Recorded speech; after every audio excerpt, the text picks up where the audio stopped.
میرے پاکستانیوں، کیونکہ میں سارا وقت تیار ہوتا ہوں کہ کسی وقت بھی یہ مجھے کسی چیز پہ بھی جیل میں ڈال دیں گے، تو میں چاہتا ہوں کہ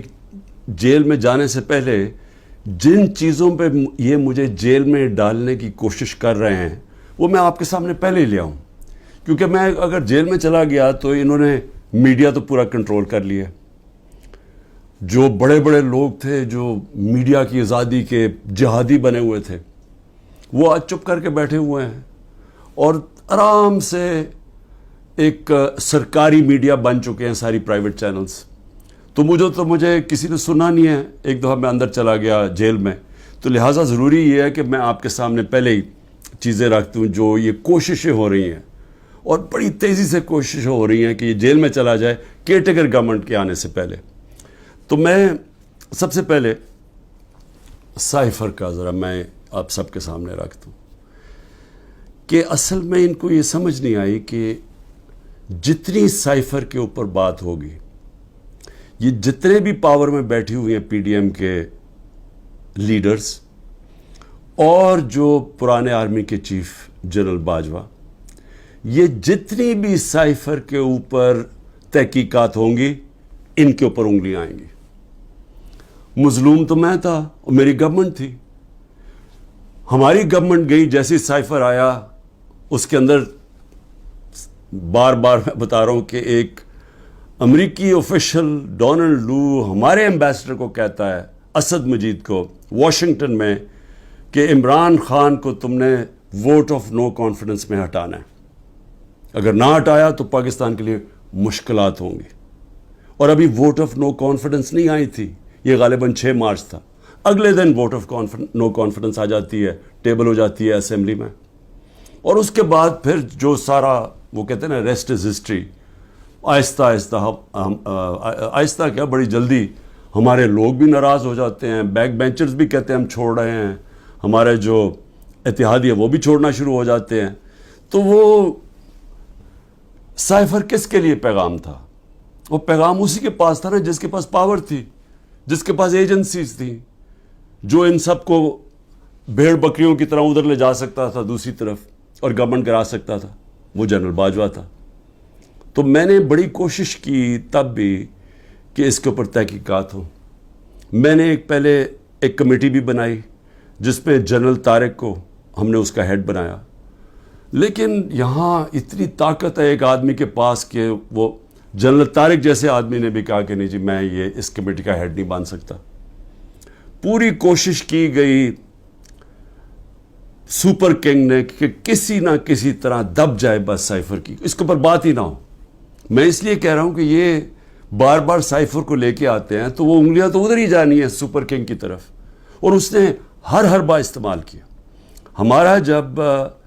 سپریم کورٹ میں کیس چلا ہوا تھا، جب قاسم سوری نے اڈجرن کی اسمبلی اور یہ کہا کہ سائفر میں واضح ہے کہ مداخلت ہوئی ہے پاکستان کے اندر، اور میں اس لیے اڈجرن کر رہا ہوں کہ پہلے اس کے اوپر تحقیقات ہو، انکوائری ہو کہ کیا یہ سائفر اس کے پیچھے کیا تھا۔ انکوائری میں تو پتہ چلنا تھا کہ سازش ہوئی ہے یا نہیں ہوئی۔ تو اس نے جب وہ لہرایا اور اس نے اڈجرن کی تو اس کے بعد سپریم کورٹ میں چلا گیا کیس۔ تو سپریم کورٹ میں جو ہمارا وکیل تھا اٹارنی جنرل، ہم حیران ہو گئے، انہوں نے سائفر پہ بات ہی نہیں کی۔ اصل ایشو تو سائفر تھا، باقی ساری باتیں کر دی، سائفر پہ بات نہیں ہوئی۔ اب سمجھ جائیں کہ پریشر کدھر سے تھا۔ پریشر تو سپر کنگ کے پاس اتنے زیادہ ہتھیار ہے پریشرز ڈالنے کے لیے، تو وہ جو کیس ہمارا تھا وہ کیس ہی نہیں لڑا گیا۔ نعیم بخاری جو اسد قیصر کے وکیل تھے، انہوں نے کہا کہ اٹارنی جنرل نے تو میرا کیس ہی ختم کر دیا، کیونکہ انہوں نے سائفر کے اوپر بات کی۔ تو یہ جو اس کو خفیہ رکھنے کی کوشش کی گئی، وہ کوشش کر رہے تھے جن کو پتا تھا کہ تحقیقات سے ان کے اوپر انگلیاں آنی ہیں۔ میں کوشش کرتا رہا کہ اس کے اوپر انکوائری ہو۔ جس طرح میں نے کہا پارلیمنٹ نے کمیٹی بنائی، اس کو انہوں نے جنرل طارق کو بھی بھگا دیا۔ پھر چیف جسٹس صاحب کو میں نے لیٹر لکھا، سائفر بھیجا کہ اس کے اوپر انکوائری ہونی چاہیے، نہیں ہوئی۔ تو اب یہ جو انکوائری کرنا چاہتے ہیں ایف آئی اے، میں صرف سوال یہ پوچھتا ہوں کہ پہلے تو مجھے یہ بتائیں، مجھے بلا تو لیا آپ نے انکوائری کے لیے، لیکن مجھے یہی نہیں پتا کہ میرے سے کس چیز کی انکوائری کرنی چاہتے ہیں آپ، تاکہ میں تیاری کر کے آؤں۔ لیکن میں ایف آئی اے کو بھی یہ کہنا چاہتا ہوں کہ یہ آپ کے پے گریڈ سے زیادہ اوپر بات ہے۔ آپ کے رانا ثناء اللہ جو انٹیریئر منسٹر ہے، جو آپ کے اوپر ہے، وہ تو کہہ بیٹھا کہ عمران خان کو جیل میں ڈالنا ہے۔